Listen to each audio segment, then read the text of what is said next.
Чем закончится ситуация, о которой вы думаете? Я возьму 4 варианта и будем смотреть в общем. Чем закончится ситуация, о которой вы думаете? Итог ситуации, о которой вы думаете. Так, начнем с первого.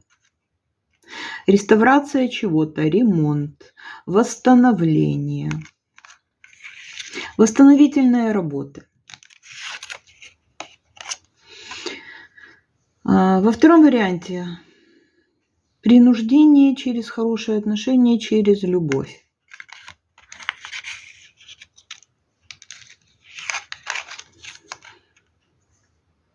В третьем варианте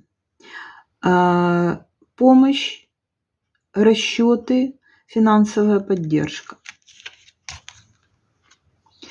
Шестой вариант. Праздник.